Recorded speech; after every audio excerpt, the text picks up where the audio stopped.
রহিম। প্রিয় ভাই ও বোনেরা, আজকে হৃদয় বেদনা কলিজা কেঁপে উঠল। আমার এক মুসলমান ভাই ঘন্টার মধ্যে ট্যাঙ্গিয়ে তারা আনন্দ করতে আছে। আজকে মুসলমান ভাইদের কি অবস্থা আমি বুঝতে পারতেছি না। প্রিয় ভাইরা, যে মুসলমানকে এইভাবে নির্যাতন করতেছে সেই মুসলমানের একমাত্র আল্লাহ ছাড়া আর কেউ এই দুনিয়াতে আমার মনে হয় নাই। প্রিয় ভাইরা, আজকে যদি এই ঘটনা কোনো ইহুদি কোনো খ্রিস্টানের জাতি হতো, আজকে বিশ্বে লাড়া খেত। আমরা প্লো করেছি, আজকে মুসলমানের উদ্দেশ্যে এত নির্যাতন কেন আমি তো এটা বুঝতে পারতেছি না। ও ভাইরা, দেখেন না ইসরায়েল কীভাবে আমাদের ফিলিস্তিনি ভাইদেরকে, গতকালকে আমি একটি ভিডিও ফুটেজে দেখলাম যে পাখির মতন গুলি করে মেরতেছে, আর ও ইহুদির দালালরা বলতেছে ওটা কোনো একটা ব্যাপার না। আর যখন আমার ইরাকের ভাইয়েরা যখন ইহুদি খ্রিস্টানকে ফিরে ধরলো তখন বলল এটা সন্ত্রাস, এটা অস্ত্রবাদ। এই কথা আমরা মুসলমান হয়ে সমর্থন করতে পারতেছি না। আজকে ভারতে কুলাঙ্গার মোদি যে ভয়ানক নির্যাতন কলিকাতার মাটিতে আমাদের মুসলমান ভাই ও বোনের বাড়িঘর হামলা করতেছে, দিনে দুপুরে জ্বালিয়ে দিতেছে, দিনে দুপুরে মা বোনের ইজ্জত নষ্ট করতেছে। আজকে ওই কুলাঙ্গার মোদির উপরে আমরা নাহল্লত আল্লাহর কাছে ফরিয়াদ করি, তাকে যে আল্লাহ নাহল্লত করে, তাকে যে আল্লাহ ধ্বংস করে। আমাদের এই ছাড়া আর কোনো নেই। আমি আগে দেখতাম ভারতে কিছু হলে অনেক মুসলমান ভাইরা, অনেক মুসলিম ভাইরা রাস্তা নেমে পড়তো। আজকে ঘন্টার মধ্যে দেখলাম একটা মুসলিম ভাইকে ঘন্টার মতো তারা ঝুলে রাখলো। প্রিয় ভাইরা আমার, আমি ওই ভারতের বিরুদ্ধে ওই খ্রিস্টানের বিরুদ্ধে, হিন্দুর বিরুদ্ধে, ওই কুলাঙ্গারের বিরুদ্ধে, তার বিরুদ্ধে আল্লাহ তরফে গজব পড়বে। এটা অনিবার্য। প্রিয় ভাইরা, তাকে দেখুন, আপনার কলজা রিপন থাকতে পারেনি যদি মুসলমান হয়ে থাকেন।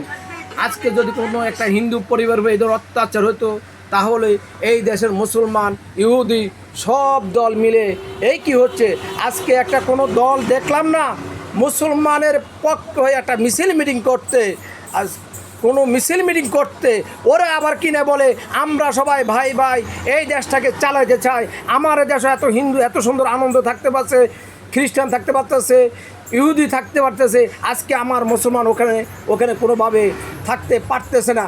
আমরা এই কলিকাতার নবনির্বাচিত ওই কুলাঙ্গারকে আমরা আল্লাহ তরফে ছেড়ে দিতে চাই।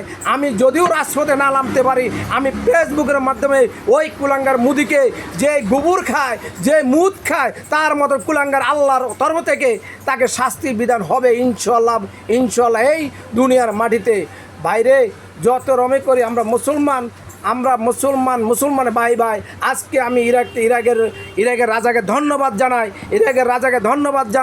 আজকে ইরাকের রাজা যদি না ধরতো আমাদের মুসলমান কিছু রাষ্ট্র ইহুদির ঘাঁটি দিয়ে তারা আমাদের নবীজি দেশটার জন্য ধ্বংস করতে চাইছে।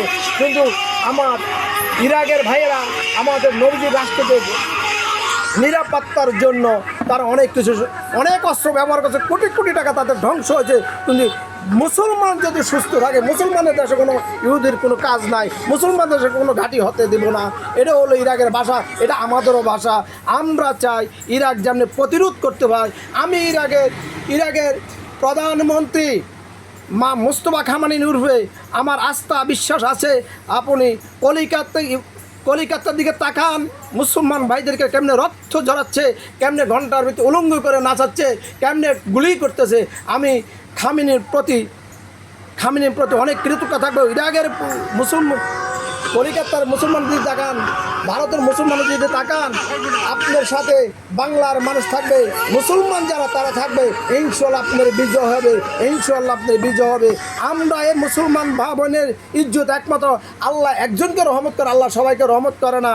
যদি মুস্তফা খামিনি, আয়াতুল্লাহ খামিনির মতন বেটা যদি না থাকতো, তাহলে আমাদের মুসলমান রাষ্ট্রগুলো এবার তারা ধ্বংস করে ফেলে। তো আমি মুসলমান মুসলমানের পক্ষ থেকে, বাংলাদেশের মুসলমান ভাইদের পক্ষ থেকে আয়াতুল্লাহ খামেনির রুহুর মাগফিরাত কামনা করে থাকি এবং বর্তমান নেতা মুস্তফা খামেনির প্রতি আমার সম্মান ও কৃতজ্ঞতা থাকবে।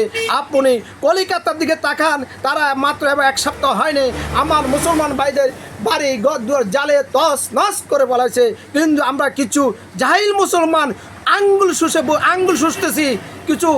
কিছু মুসলমান ওই ইহুদি দালালকে নমুনি করি, আমরা নমুনির পক্ষে না, আমরা মুসলমানের পক্ষে। আমি আগে দেখতাম ভারতের বা বিশ্বের কত মুসলমানের যদি গণ্ডগোল হতো বা কোনো কিছু হতো, বাংলার মুসলমান আলেম ওলামারা একসাথে নেমে যেত। আজকের এই কলিকাতা